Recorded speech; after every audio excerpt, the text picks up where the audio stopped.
देखिए हम लोग अध्याय 4 पढ़ रहे थे रासायनिक बलगति।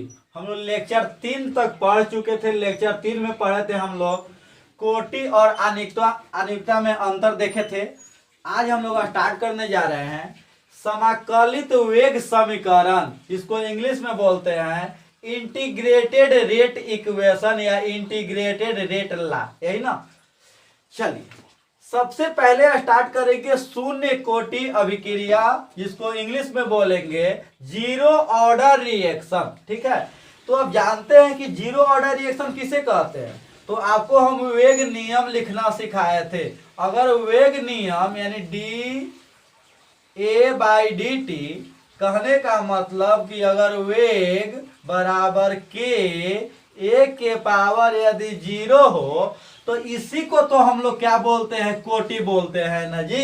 जितना घात आता है उसी को क्या बोलते हैं, कोटि बोलते हैं। तो शून्य कोटि अभिक्रिया का मतलब ये है कि जो आपका अभिकारक का साधारण होगा उसका पावर कितना होगा, जीरो होगा, उसी को क्या बोलेंगे, शून्य कोटि अभिक्रिया कहते हैं। तो ध्यान दीजिए, जिस रासायनिक अभिक्रिया का वेग अभिकारक के साधारण के शून्य घातांक के समानुपाती होता है उसे शून्य कोटि अभिक्रिया कहा जाता है, यही ना जी।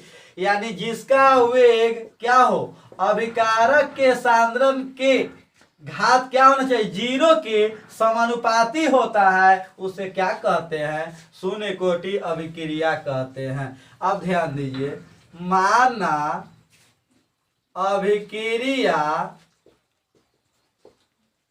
ए से पी है, ठीक है, जिसका कोटि आपको दिया है जीरो। कोटि कितना दिया है, जीरो, यही ना। अगर हम इस अभिक्रिया का वेग लिखना चाहें, ठीक है, तो अभिक्रिया वेग कितना हो जाएगा, अभिक्रिया वेग आपका यहां से हो जाएगा minus D A by D T. ठीक है, ये हो गया इक्वेशन नंबर 1। और अगर वेग नियम से वेग लिखना चाहें तो k इंटू ए के पावर जीरो। ठीक है, ये हो गया इक्वेशन नंबर 2। अब देखिए समीकरण 1 और समीकरण 2 से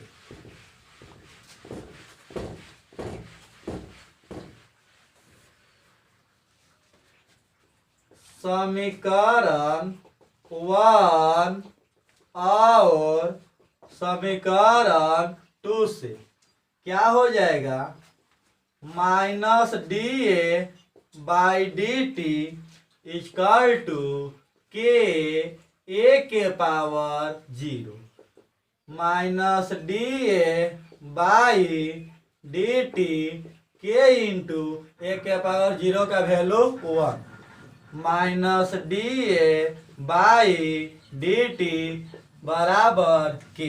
इसका मतलब जी कि शून्य कोटि अभिक्रिया का वेग प्रारंभिक साधारण पर निर्भर नहीं करता है। क्लियर ना, लिखिएगा नोट करके, शून्य कोटि अभिक्रिया का वेग प्रारंभिक साधारण पर निर्भर नहीं करता है। क्लियर जी, शून्य कोटि अभिक्रिया का वेग प्रारंभिक साधारण पर निर्भर नहीं, क्योंकि जो साधारण था वो क्या है, 1 है ना जी। इसलिए इसमें शून्य कोटि अभिक्रिया का वेग है, इसमें साधारण नहीं है। इसका मतलब शून्य कोटि अभिक्रिया का वेग प्रारंभिक साधारण पर निर्भर नहीं करता। यह केवल तापमान पर निर्भर करता है, क्योंकि वेग स्थिरांक तापमान पर निर्भर करता है। देखिए जी, minus D A by D T जो है किसके बराबर, के बराबर है। तो के जो है तापमान पर निर्भर करता है, इसलिए शून्य कोटि अभिक्रिया का वेग भी किस पर निर्भर करेगा, ताप पर निर्भर करेगा। तो यही लिखवाया है, शून्य कोटि अभिक्रिया का वेग प्रारंभिक सांद्रण पर निर्भर नहीं करता है, यह केवल तापमान पर निर्भर करता है, क्योंकि वेग स्थिरांक तापमान पर निर्भर करता है। ठीक है, अब अगेन आगे देखिए। ठीक है, अब क्या मिलेगा, आप देखिएगा तो माइनस कोई ने भेज दे, मैंने कितना हो जाएगा, माइनस डी ए बाई के इंटू डी टी। ठीक है, अब क्या करिए,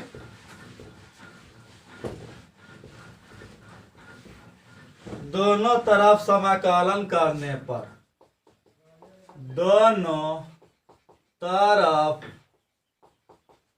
समाकलन करने पर क्या हो जाएगा, माइनस डी ए के डी टी। ठीक है, अब जान लीजिए, यदि तापमान जो हो स्थिर हो, स्थिर तापमान पर, क्या जी, यदि ताप नियत हो, यदि ताप स्थिर हो, ताप स्थिर का मतलब कि के जो है क्या हो जाएगा, स्थिर हो जाएगा। अब के को बाहर निकाल देंगे, इधर माइनस डी ए बाहर, इधर आपका के बाहर, और ये क्या बचा, डी टी। यही ना, मान लीजिए कि जब समय 0 होगा तो सांद्रण CI होगा, और जब समय t होगा तो सांद्रण कितना होगा, CT होगा। देखिए, आप कभी कभी देखे होंगे, देखिए मान लीजिए कि यह आपका कोई अभिक्रिया, ठीक है, जैसे सोचिए ना, आप कभी गेहूं पिसाने गए होंगे, ठीक है, तो मान लीजिए कि आप मिल में 20 किलो गेहूं लेके गए, कितना किलो, 20 किलो। अब जब मिल आपका स्टार्ट नहीं हुआ होगा तो आपका गेहूं ज्यों के त्यों कितना केजी होगा, 20 केजी, यानी आटा कितना बना होगा, 0। लेकिन यही जब समय हम मान लीजिए 5 सेकेंड कर दिए, 10 सेकेंड कर दिए, मिल जब स्टार्ट हो गया, मान लीजिए आटा यानी 2 केजी बन गया, तो अब गेहूं आपका कितना बचा होगा, 18 केजी। ठीक है, तो कहने का मतलब कि जब समय 0 है तो इसका सांद्रण जो है CI है, और जब समय कुछ दे देंगे तो इसमें से कुछ क्या हो जाएगा, घट जाएगा, जिसका नाम क्या है, CT है। ठीक है, तो यहां लिख सकते हैं कि आगे लिखवा देंगे, लिखवा देंगे यहां CI, ठीक है, अभिकारक का प्रारंभिक सांद्रण है, और CT समय t के बाद, CT क्या है जी, समय t के बाद बचा हुआ अभिकारक का सांद्रण, अभिकारक का सांद्रण है। CI क्या है जी, अभिकारक का प्रारंभिक सांद्रण है, और CT क्या है, समय t के बाद, ठीक है, बचा हुआ अभिकारक का क्या है, सांद्रण है। ठीक है, अब आइए इसका इंटीग्रेशन करेंगे, तो जानते हैं dx का इंटीग्रेशन कितना होता है, x से ना, तो इसका इंटीग्रेशन a हो जाएगा CI CT के t 0 से t। ठीक है, अब देखिए क्या होगा, रखे अपर लिमिट, सबसे पहले CT रखेंगे तो हो जाएगा CT minus CI equal to K T minus 0। ठीक है, माइनस से गुना का माइनस माइनस प्लस, यानी हो जाएगा आपका CI माइनस CT बराबर KT। यही आपका मिला क्या, शून्य कोटि अभिक्रिया का समीकरण। CI क्या है जी, अभिकारक का प्रारंभिक सांद्रण है, और सी टी क्या है, समय टी के बाद बचा हुआ अभिकारक का सांद्रण है, और के जो है वेग स्थिरांक है, और टी क्या है, समय है। ठीक है, अब देखिए अथवा करके यही ना माने थे कि ए जो है पी है। ठीक है, अब मान लीजिए जब समय जीरो था जी, क्या था, जीरो था, तो इस सी आई था और इधर जीरो था। अब समय मान लीजिए हम टी कर देंगे, इन्हें अगर एक्स बन गया तो इन्हें कितना बचेगा, सी आई माइनस एक। तो समय टी के बाद बचा हुआ अभिकारक का सांद्रण यही ना है, तो इसी को क्या बोलते हैं, सी टी बोलते हैं। क्या बोलते हैं, सी टी बोलते हैं। अब देखिए इसके बाद लिख सकते हैं वी नो डैट, हम क्या जान गए, वी नो डैट हम जानते हैं कि क्या, सी आई माइनस सी टी बराबर के टी।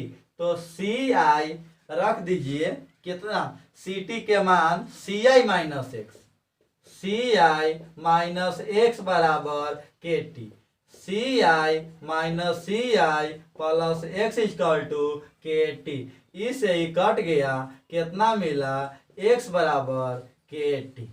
ठीक है, एक्स क्या है, प्रतिफल का समय टी के बाद कितना प्रतिफल का सांद्रण बन रहा है, वह क्या कहलाएगा, एक्स कहलाएगा। तो एक इक्वेशन ये देखे और एक इक्वेशन क्या देखे, ये देखे। अब हम लोग देखेंगे शून्य कोटि अभिक्रिया के ग्राफ। मिटा दे, हेडिंग देंगे शून्य कोटि अभिक्रिया के ग्राफ, शून्य कोटि अभिक्रिया के ग्राफ। ठीक है, चलिए पहला देखिएगा क्या मिला था हम लोग का, सी आई माइनस सी टी बराबर के टी। ठीक है, अगर सपोज करिए सी टी को एने लेके आ जाए, के टी को एने लेके आ जाए, तो सी आई माइनस के टी बराबर सी टी, यानी सी टी बराबर माइनस के टी प्लस सी आई।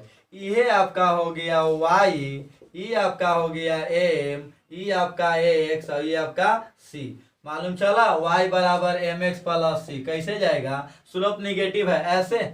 ये आपका क्या, ये हो गया आपका सी टी, ये हो गया टाइम टी, और जो ढाल आपका हुआ, ढाल जो स्लोप बोलते हैं, वो कितना हो गया, माइनस के। कोई दिक्कत। अब हम लोग देखेंगे दूसरा इक्वेशन का ग्राफ, ये पहला हो गया, दूसरा इक्वेशन का ग्राफ देख लीजिए। दूसरा क्या है, x बराबर के टी, ये हो गया आपका y, ये हो गया m और ये हो गया a, y बराबर एम एक्स, ऑरिजिन से पास करेगा ना जी, क्या होगा, ऑरिजिन से पास करेगा। ये हो गया x, ये हो गया t, यानी यही क्या हुआ, आपका ग्राफ हुआ। ठीक है, तो ये जो दोनों था शून्य कोटि अभिक्रिया का क्या था, ग्राफ था। क्लियर यहां तक है, लिख लीजिए। अगला देखिएगा अर्ध आयु, जिसको इंग्लिश में बोलते हैं हाफ लाइफ, जिसको सूचित करते हैं T1/2 से, T1/2 से।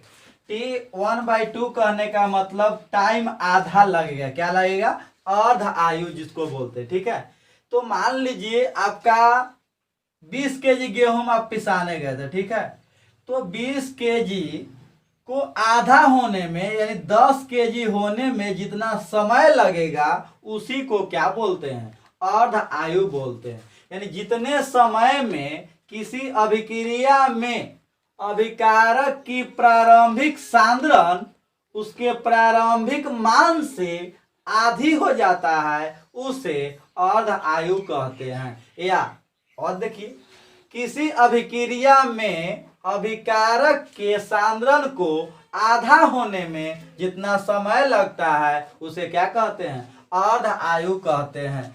किसी भी अभिक्रिया में अभिकारक के सांद्रण को आधा होने में जितना समय लगता है, उसे क्या कहते हैं, अर्ध आयु कहते हैं। यही ना जी। अब देखिए अर्ध आयु को डिराइव कर रहे हैं, अर्ध आयु कैसे डिराइव करेंगे देखिए। ठीक ना, यही ना माने थे, माना अभिक्रिया क्या था, ए से पी था। समय जब जीरो था तो सी आई था, जीरो था। जब समय हम लोग टी हाफ कर देंगे, इसका मतलब ये आधा हो जाएगा, ये भी क्या हो जाएगा, आधा हो जाएगा। ठीक है, तो हम लोग जो जानते हैं वी नो डैट, क्या जानते हैं, सी आई माइनस सी टी बराबर के टी। ठीक है, जब t बराबर T1/2 तब क्या जी, सी टी बराबर कितना, CI/2 रख दीजिए। CI माइनस CI/2 बराबर के T1/2 हो जाएगा। CI/2 बराबर के T1/2, इसका मतलब T1/2 बराबर CI/2K। ठीक है, इसका मतलब शून्य कोटि अभिक्रिया का अर्ध आयु प्रारंभिक सांद्रण के समानुपाती होता है। लिख दे, शून्य कोटि अभिक्रिया के अर्ध आयु प्रारंभिक सांद्रण के समानुपाती होता है, अर्थात T half directly proportional CI। ठीक है, यही क्या मिला आपको, शून्य कोटि अभिक्रिया का अर्ध आयु मिला। तो इसका मतलब अब हम लोग फाइनल करके एक बार लिख लीजिए बॉक्स बना के। क्या देखें, शून्य कोटि अभिक्रिया के लिए, शून्य कोटि अभिक्रिया के लिए क्या मिल गया, 3 इक्वेशन मिला ना जी। पहला मिला आपका CI माइनस CT बराबर KT, दूसरा मिला आपका X बराबर KT, और आपको तीसरा क्या मिला जी, T1/2 बराबर CI/2K। ठीक है, यही आपका क्या मिला शून्य कोटि अभिक्रिया के बारे में। अब हम लोग देखेंगे दूसरा प्रथम कोटि अभिक्रिया। मिटा दे, कितना था, CI माइनस CT बराबर KT, यानी जो डिराइव किए पहला किसका हुआ, शून्य कोटि अभिक्रिया का। अब हम लोग देखेंगे प्रथम कोटि अभिक्रिया। ठीक है, दूसरा देखिए प्रथम कोटि अभिक्रिया, जो बहुत भी है। ठीक है, ये कम से कम अभी तक 6-7 बार पूछा गया है। 5 नंबर में आएगा प्रथम कोटि अभिक्रिया का पूरा समीकरण प्रूफ करे। ठीक है, डेरिवेशन करना आएगा। प्रथम कोटि अभिक्रिया से क्या समझते हैं, इसको क्या प्रूफ करके, इसका समीकरण प्रूफ करके दिखाएं। देखिए, प्रथम कोटि अभिक्रिया कहने का मतलब वही जी कि जब वेग जो है, वेग क्या हो कि 1 के पावर 1 हो जाए। कहने का मतलब कि जो प्रारंभिक अभिक्रिया का जो सांद्रण है उसका यदि पावर 1 हो जाए, उसी को क्या बोलते हैं, प्रथम कोटि अभिक्रिया बोलते हैं। यानी जिस रासायनिक अभिक्रिया का वेग अभिकारक के सांद्रण के प्रथम घातांक के समानुपाती होता है, उसे क्या कहते हैं, प्रथम कोटि अभिक्रिया कहते हैं, है ना। अब देखिए, जैसे वो प्रूफ किए इसी प्रकार से इसको प्रूफ करिए। माना अभिक्रिया, ध्यान दीजिए 5 नंबर के पक्का एकदम कंफर्म है। माना अभिक्रिया A से P। ठीक है, कोई दिक्कत यहां तक, चलिए। जो कोटि है इसका वह 1 है। अगर हम लोग अभिक्रिया वेग लिखना चाहें तो -dA/dt, और अगर वेग नियम से वेग लिखना चाहें तो KA के पावर 1, इक्वेशन नंबर 2। अब हम लोग देखेंगे समीकरण 1 और 2 से। क्या देखेंगे अब, समीकरण 1 और 2 से। समीकरण 1 और 2 से, ठीक है, क्या हो जाएगा, -dA/dt बराबर KA के पावर 1, तो वही तो बोल सकते हैं प्रथम कोटि अभिक्रिया का वेग प्रारंभिक सांद्रण के क्या होता है, समानुपाती होता है। लिख दे, प्रथम कोटि अभिक्रिया का वेग प्रारंभिक सांद्रण के समानुपाती होता है, समानुपाती होता है। ठीक है, अब आइए, अब लिख सकते हैं जी minus D A by A into K D T. दोनों तरफ इसको इन लेके आगे, इसको इन लेके आए, दोनों तरफ समाकलन करने पर,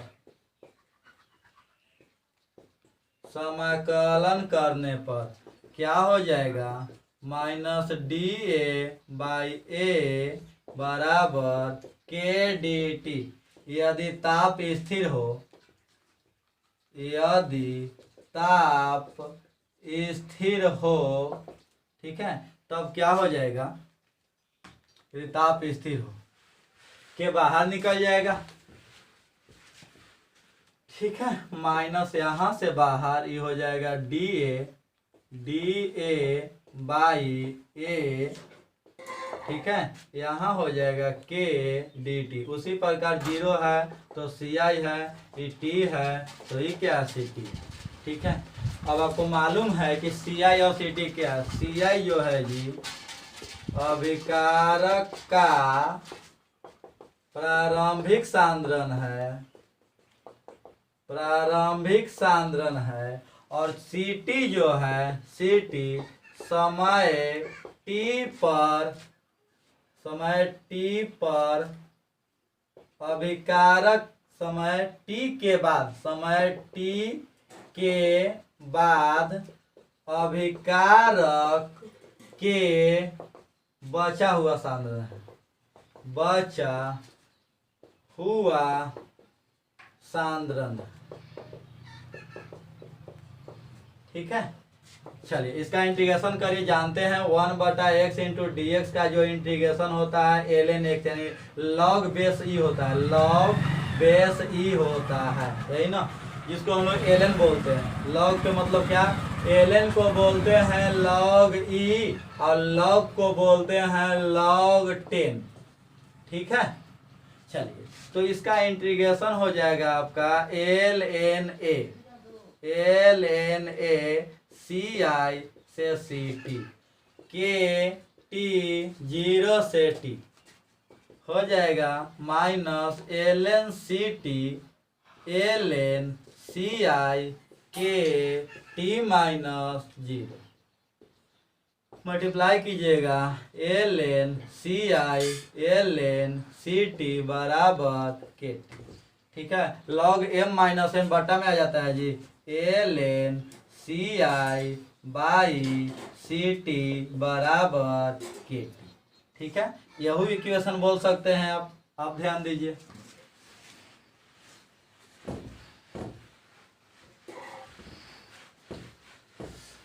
बोल सकते हैं एल एन को लॉग में बदलने के लिए, एल एन को लॉग में बदलने के लिए 2.303 से गुना करते हैं, गुना करते हैं। ठीक है, तो हो जाएगा 2.303 log C I by C T equal to K T. ठीक है, इसका मतलब कि जो के का फार्मूला मिला 1/t 2.303 log C I by C T, ये भी फार्मूला यूज कर सकते हैं, या टी बराबर 1/के 2.303 लॉग सी आई बटा में सी टी। ठीक है, ये भी फार्मूला यूज कर सकते हैं, या करके देखिएगा अभी।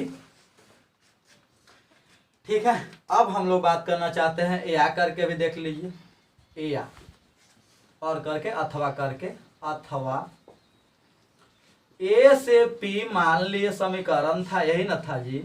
जब समय 0 था इसका सांद्रण ए मान लिए 0 मान लिए, जब समय t दिए तो इधर x हो गया, ये हो गया a माइनस एक्स, यही आपका क्या है, सी टी है, आपका क्या है, सी टी है। अब रख दीजिए, इसमें मिटा दे, रखिए, क्या हो जाएगा, वी नो डैट, हम लोग क्या जान गए, वी नो डैट क्या 2.303 लॉग सी आई कितना है, ए ना जी, ए बटा में ए माइनस एक्स बराबर के टी। तो यहाँ से आपका के का फार्मूला मिल गया 1/t इंटू 2.303 लॉग ए बटा में ए माइनस एक्स, या टी बराबर 1/k 2.303 लॉग ए बटा में ए माइनस एक्स, यही आपका दो गो क्या हो गया, फार्मूला मिल गया। अच्छा, दो वो यूज करिए चाहे यूज करिए, दोनों बात क्या है, सेम है, ठीक है।